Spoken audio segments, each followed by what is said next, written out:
First law of thermodynamics में Q is equal to W plus delta U. हमने Q देख लिया, हमने डेल्टा यू देख लिया, अब बारी आ गई है वर्क डन को देखने की। तो हमें जो पढ़ना होता है वो होता है work done by the gas.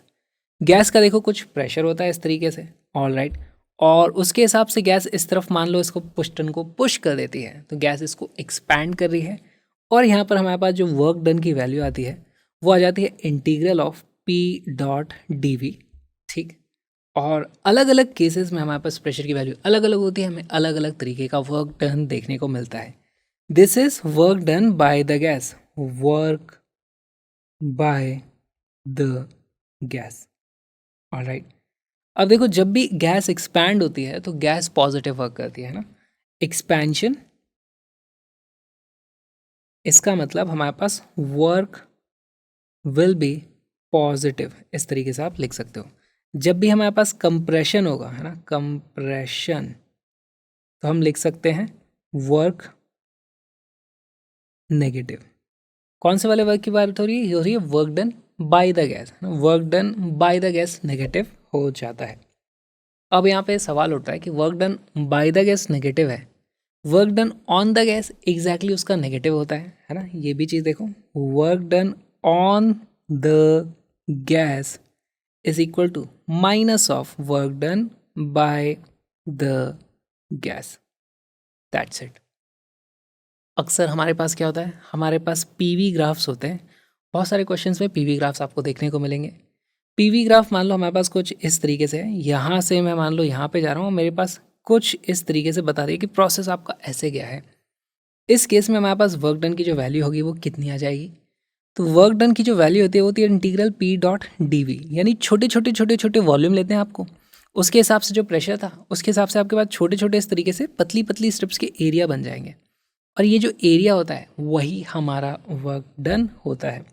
तो यहाँ पे ध्यान देना आप, हमारे पास this will be the area, and हम बोल देंगे work is equal to area of P V graph.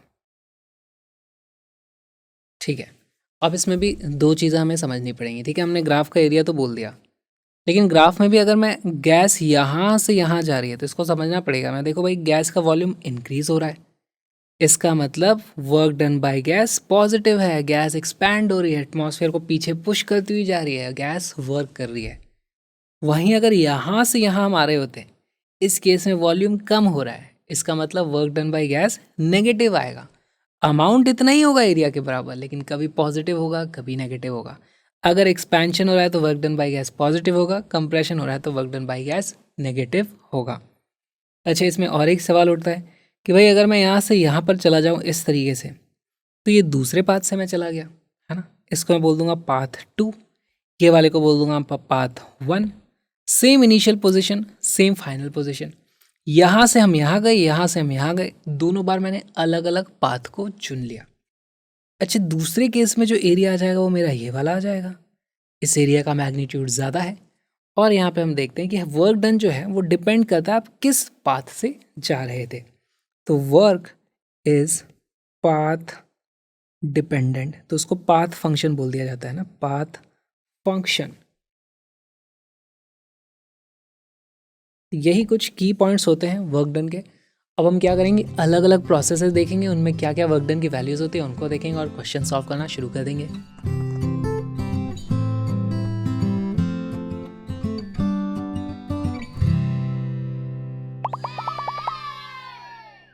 Comment on the nature of work done by the gas for the following processes. बहुत ही अच्छा क्वेश्चन है, तो एक काम बता देता हूँ मैं आपको, इसमें कैसे करना है। हमारे पास work done by the gas जो होता है उसकी वैल्यू होती है integral of P dot D V, और बेसिकली इससे हमें पीवी ग्राफ का एरिया मिलता है।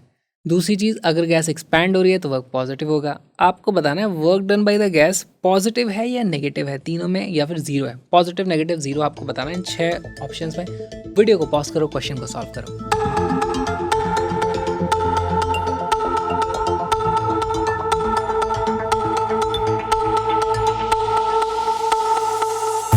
सॉल्व करना शुरू करते हैं। देखो हमारे पास वर्क डन हो जाता है area of P V graph. तो यहाँ पर पी वी ग्राफ का एरिया हम देखो हमेशा इस तरीके से देखेंगे, यहाँ पे डी वी होता है ना, जब भी कोई डी वाली टर्म होती है, जो छोटी वाली टर्म होती है, ऐसे छोटे छोटे छोटे छोटे उस पर टुकड़े काट दो और टुकड़े कट गए, फिर जो भी ग्राफ है उसके हिसाब से इस तरीके से अलग अलग स्लाइस बनती हैं और इन सब का एरिया हमें ऐड करना होता है। तो यहाँ पे जो हमारे पास एरिया आ जाएगा वो ये वाला एरिया हमारे पास आ जाएगा। और क्योंकि हमारी गैस एक्सपैंड हो रही है, वॉल्यूम एक्सपैंड होता है, तो work done is positive, W is equal to positive. इसको मैं लिख भी दूंगा, यहाँ पे हो रहा है हमारे पास एक्सपेंशन। कैसे पता चला एक्सपेंशन हो रहा है? देखो यहाँ से इस तरफ को हम गए हैं, यहाँ पे वॉल्यूम कम था, यहाँ पे वॉल्यूम ज़्यादा है, तो हमारे पास एक्सपेंशन हो रहा है। ये चीज़ हमें समझ में आई। इस ग्राफ को देखो, यहाँ पर PV ग्राफ है लेकिन इसका वॉल्यूम ही कांस्टेंट है ना, तो volume is equal to constant, इसमें कोई भी वॉल्यूम चेंज ही नहीं हो रहा है, तो हमेशा DV की वैल्यू हमारे पास 0 रहने वाली है, तो वर्क डन यहाँ पर आ जाएगा 0। ऐसा मत कर देना कोई सा भी एरिया लगा दिया, इस एरिया को बोल दिया ये वर्क डन होता है, ऐसा नहीं होता है, ठीक है। तीसरा वाला ये देखो, इसमें PV है ना, इंटीग्रल PdV होता है हमारे पास, छोटे छोटे छोटे छोटे छोटे इस तरीके से DV काटने, तो हमारे पास एरिया इस बार आ जाएगा ये वाला एरिया। एक्सपेंशन हो रहा है या कंप्रेशन हो रहा है? देखो ऐसे जा रहा है हमारा वॉल्यूम का, देखें यहाँ पे इनिशियल पॉइंट पे ये था, फाइनली ये था, तो यहाँ भी हम देखते हैं एक्सपेंशन हो रहा है और हमारे पास वर्क डन की वैल्यू आ जाएगी पॉजिटिव। बहुत सही। यहाँ पे बताओ, यहाँ पर हमारे पास वर्क डन की वैल्यू क्या हो जाएगी? अब देखो यहाँ से यहाँ आ रहे हैं, एक्सपेंशन हो रहा है, कंप्रेशन हो रहा है, यहाँ पे इनने पैटर्न चेंज कर दिया है, इनने प्रेशर इधर कर दिया है, यहाँ पे वॉल्यूम कर दिया है। अब देखो पहली बात तो जो एरिया होता है वो कैसे DV है, तो इस केस में DV छोटे छोटे इस तरीके से छोटे छोटे वॉल्यूम की इंक्रीमेंट्स हम देखते हैं। एरिया इस बार ये वाला आने वाला है इस तरीके से। तो सबसे ज़्यादा इंपॉर्टेंट है हम इन सब चीज़ों को समझ पाएँ, ठीक है। तो ये हमारे पास एरिया आने वाला है। अब बताओ गैस एक्सपैंड हो रही थी कि कंप्रेस हो रही थी? यहाँ से भाई हमारी गैस स्टार्ट होती है, यहाँ पे जाके रुकती है। इनिशियली हमारा वॉल्यूम कम था, फाइनली देखो वॉल्यूम इस तरफ बढ़ रहा है, तो यहाँ पे भी हम बोल सकते हैं भाई यहाँ भी हुआ तो है हमारे पास एक्सपेंशन, और मैं बोल दूंगा भाई एक्सपेंशन हो रहा है तो work done will be positive, ठीक। यहाँ पे बताओ क्या हो रहा होगा? अब देखो यहाँ पर एरिया कौन सा वाला कंसिडर करोगे, तो छोटे छोटे DV कटने हमारे पास, एक्चुअली हमारे पास ये वाला एरिया इस तरीके से आ जाता है। कौन सा? This will be the area. Expansion हो रहा है, कंप्रेशन हो रहा है, यहाँ हो रहा है एक्सपेंशन, वॉल्यूम इंक्रीज हो रही है, एक्सपेंशन लिखो यहाँ एक्सपेंशन, इसका मतलब वर्क इक्वल टू पॉजिटिव। यहाँ पे क्या हो रहा है? यहाँ पे अब हमारे पास कंप्रेशन हो रहा है। फाइनली एक तो आया, एरिया कौन सा वाला कंसिडर किया जाएगा? छोटे छोटे DV होंगे हमारे पास यहाँ पर, उनके कारण इस तरीके से हमारे पास एक एरिया बन जाता है, और ये इस बार हमारे पास कंप्रेशन है, इस बार हमारे पास वर्क डन की वैल्यू नेगेटिव आ जाएगी।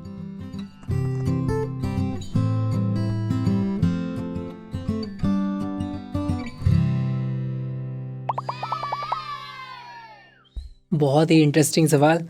An ideal gas goes from state A to B via 3 different processes as indicated in the PV diagram. If Q1, Q2, Q3 indicate the heat absorbed by the gas along the 3 processes, and delta U1, delta U2, delta U3 indicate the change in internal energy along the 3 processes. हमें कुछ options है यहाँ पे जो check करके बताने हैं। बहुत ही बेसिक सा कंसेप्चुअल सा सवाल है। फर्स्ट लॉ ऑफ थर्मोडायनेमिक्स बोलता है Q is equal to W plus delta U। Video को पॉज करो, क्वेश्चन को सॉल्व करो।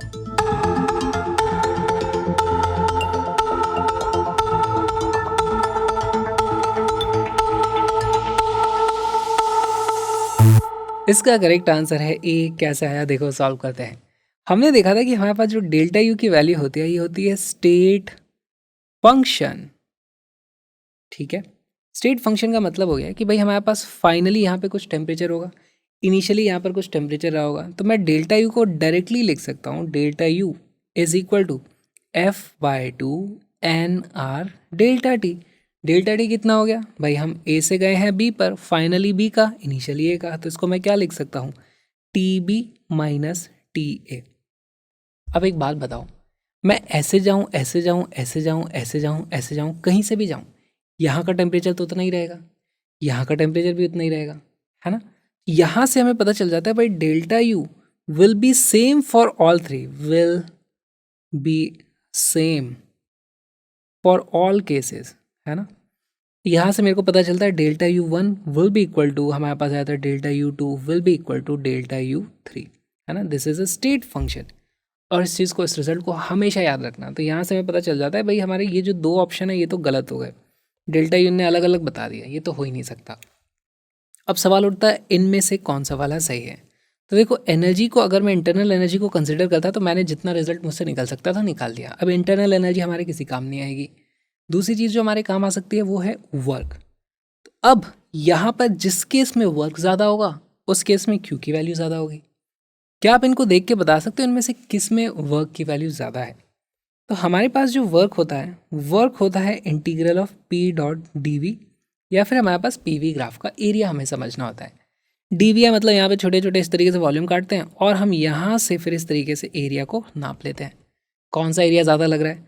देखो यहाँ पर हमारे पास किस तरीके से बनेगा, इसको यहाँ से ड्रॉ करो ऐसे, इसको यहाँ से ड्रॉ करो। W3 की वैल्यू हो जाएगी ये वाला एरिया, W2 में ये और ऐड हो जाएगा, W1 में ये और ऐड हो जाएगा। तो यहाँ मैं बोल सकता हूँ भाई हमारे पास W1 will be more than W2 will be more than W3। अगर ऐसा हो गया, सभी केसेस में डेल्टा यू सेम था, अगर W1 ज़्यादा है तो Q1 की वैल्यू ज़्यादा नहीं हो जाएगी, है ना? इनमें सब में ऐड कर दो आप डेल्टा यू, तो हमारे पास आ जाता है Q1 will be more than Q2 will be more than Q3। और यहाँ से हमारे पास आ जाता है option A is the correct answer. बहुत ही अच्छा सिंपल कॉन्सेप्चुअल सवाल था थर्मोडायनेमिक्स के फर्स्ट लॉ का।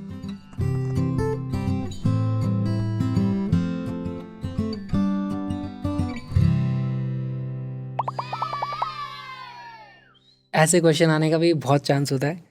A gas receives 16 joule of heat and does 20 joule of work in a particular process between two thermodynamic states। Two thermodynamic states का मतलब हो गया, आप इस तरीके से मान सकते हो हमारे पास लेट से कोई पीवी ग्राफ है, या आप कोई सा भी ग्राफ बना लो, पीवी बनाओ, टीवी बनाओ, टीपी ग्राफ बना लो। इसमें कोई भी जो दो पॉइंट है वो अलग अलग स्टेट को रिप्रेजेंट कर दिए। ठीक है भाई, मान लो ये मेरे पास स्टेट नंबर 1, ये मेरे पास स्टेट नंबर 2, इस तरीके से हमें बोला हुआ है gas receives 16 joule of heat and does 20 joule of work. जितनी हीट को इसने रिसीव किया है उससे ज़्यादा इसने वर्क कर दिया है। वैसे तो मुझे दिख रहा है यहाँ टेम्परेचर कम हो रहा हो, तो मैंने शायद थोड़ा सा गलत इस तरीके से बना दिया, मुझे इस तरीके से बनाना चाहिए था। आपको ही पता चल जाएगा क्यों हुआ ऐसा। ऑलराइट, मान लो मेरे पास ये है एक प्रोसेस। ओके, इस प्रोसेस को नाम दे दिया मैंने लेट्स से ए। फिर उसके बाद in another process between the same two states it only needs 9 joule of heat, the work done by the gases. तो अब जो दूसरा हमारे पास प्रोसेस है उसमें उसको कम हीट की ज़रूरत पड़ती है, ये है प्रोसेस बी। यहाँ पर हमें करना क्या है, हमारे पास थर्मोडायनेमिक्स की एक इक्वेशन है Q is equal to delta U plus W. अब यहाँ पर अलग अलग प्रोसेसेस में देखो डेल्टा यू की वैल्यू तो सेम रहेगी, वो तो स्टेट फंक्शन होता है, इनिशियल और फाइनल पर डिपेंड करता है। अगर वर्क डन अलग है तो क्यू की वैल्यू अलग आ जा रही है, वही चीज़ हो रही है, दोनों पाथ में वर्क डन अलग होगा, उसके कारण क्यू की वैल्यू अलग आ रही है। इस इन्फॉर्मेशन का यूज़ करके वीडियो को पॉज करो, क्वेश्चन को सॉल्व करो।